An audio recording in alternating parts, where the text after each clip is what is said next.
Hey, thanks so much for finding the video. Do us a favor. If you haven't done so yet, please subscribe. Be sure to leave your comment. We love to interact. Enjoy the video.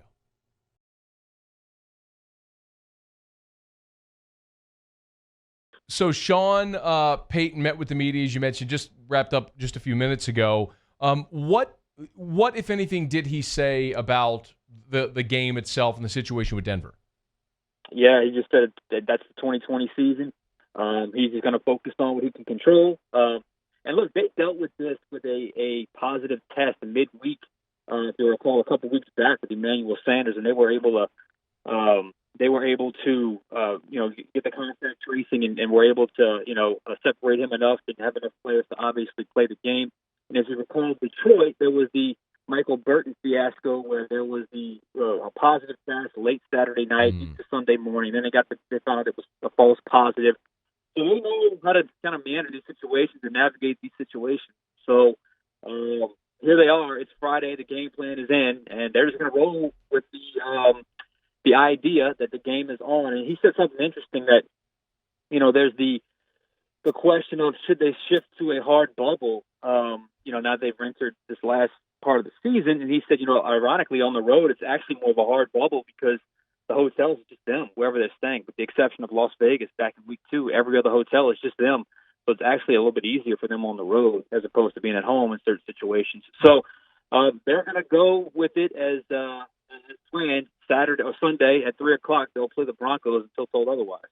That's right. I forgot about what happened in Detroit, and yet players. Alvin Kamara was one of the players testing at like 3 in the morning, so they barely slept. Had to get up for a noon game, so that won't be this. What about obviously the challenge on field in Denver against the Broncos?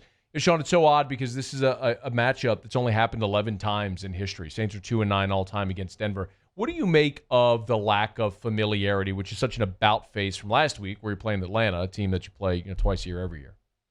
Yeah, it's always interesting because it makes it an uncommon opponent. It makes it, like you said, you're not as familiar with that team. And then you add in the fact that historically the Saints have not done well against the Broncos, period, and have never done well at this stadium or in this city.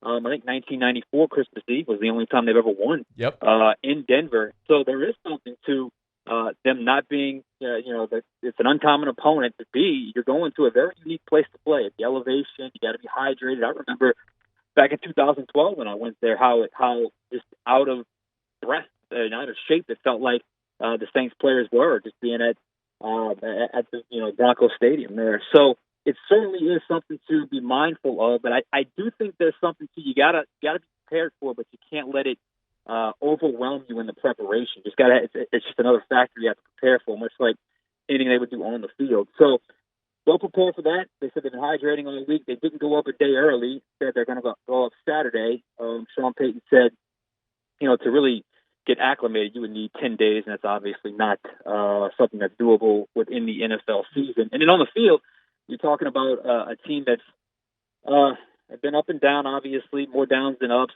But defensively, it's a very unique defense.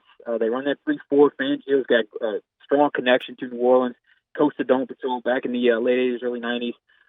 So it's just an uncommon opponent that they're just going to do their best to prepare for. Does Vic Fangio's defense present a different challenge this week than what the Falcons did a week ago against Taysom Hill? Yeah, well, there's two things. A, there's tape now, right? Taysom Hill's played a game, so you can somewhat prepare offense on one game, but you can, if you're a team preparing for the Saints, you now have at least a game to look at and prepare off of, and that was the tape, obviously, of Atlanta. And I kind of felt like Atlanta played a little soft zone-ish, kind of, just a little bit, but it felt like they were trying to keep Taysom bottled up and keep everything in front of them. I could see Vic Fangio being more of an attack style, giving a lot of odd fronts, blitzing from certain areas, and really kind of hasten or quicken, Taysom Hill's decision-making once he, pre-snap and post-snap. So there's going to be some different looks, I'm sure. There's going to throw a few blitzes at him as well. And they've got a great pass rusher, obviously, in Chubb. The pass defense has done pretty well. I think they're in the top 10 in sacks in the NFL, if I'm not mistaken, maybe 7 or 8. So I do think it's going to look different. It's not going to be the Falcons. It's going to be a much different defense. Sean Fazende, he's on Twitter at Sean Fazende. Y'all give him a follow. At Sean Fazende Fox 8, excuse me, on Twitter. At Sean Fazende Fox 8 from Fox 8 in New Orleans. He'll be in Denver for the game on Sunday. On the other side of the ball, what about Denver's offense with Drew Lock? I know that's obviously been a little bit of a revolving door this year due to different circumstances, but what about this Saints defense against that Denver offense? Well, here's the one thing I think that's going to happen, regardless of circumstances within the game, unless it's crazy early on. And if you go back and watch, the Saints have the second best run defense in the NFL, but if you go back and watch, teams are giving up on the run like midway through the second quarter. I don't think that's going to happen this week with Denver. They rely on that run game. They use that run game. You know, they got Gordon and Lindsey, two good backs in the NFL. So I think the Saints are going to get probably a steady dose of that run game. So, I mean, there's no secret. Everything else they do comes off of that run game. Drew Lock has been up and down. I think he's, 57, 58% completion percentage. Obviously not great. So I do think for the Saints, it's really, it all stops and starts with, stopping that run. And if you can do that, you can probably have a pretty good handle on this game as a whole. It seems like somewhat of an obvious and maybe stupid question, but the importance of this game, obviously you're not talking about a divisional game or a conference game with tiebreakers, but for New Orleans, how big is this game to go on the road and get this win on Sunday? Yeah, I think it'd be huge. You got to keep pace in the NFC. You obviously have that one seed, but this would be Taysom Hill's first start on the road. It's the first of 3 straight road games. They're going to a place you've never really won. Sean Payton's never won there as head coach at the Saints.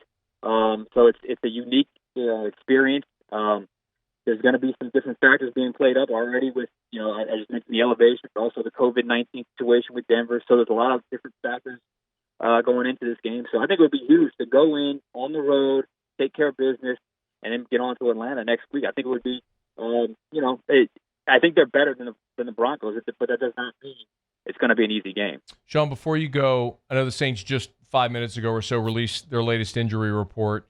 Andrews Pete and Ty Montgomery are out, and Deontay Harris questionable. Give me a thought here on what that means on the offensive line, obviously with Pete out, and then maybe in the return game with Deontay Harris questionable. Yeah, and we'll start with the return game. It would probably end up being Marquez Callaway. He's been getting some looks at the return position with Deontay Harris. So that's a big if he's not out. I mean, if he's out, he's questionable, because you go back and look at the differential in punt return yardage from the Saints and their opponent, how much of a discrepancy that is, how much the Saints have dominated that stat and really helped with field position. Offensive line, at this point, can we even call Nick Easton a reserve? I mean, he's really, and even with everyone healthy, he's probably one of their top 5 linemen. I know they're trying to work, Ruiz in, so I think they're good there. But it will be something to watch with that return game, just because Deontay Harris has been such a force back there, both punt and kickoff. He is Sean Fazende. Y'all follow him on Twitter at Sean Fazende Fox 8. He will be in Denver, we presume, taking off tomorrow morning to fly out to Denver for the game on Sunday. Sean, thanks for the time as always, man. Belated happy Thanksgiving to you and yours. Happy Thanksgiving. Thanks, bro. Hey, thanks so much for watching. Please leave your comments. I love to interact, and be sure to hit the red subscribe button below.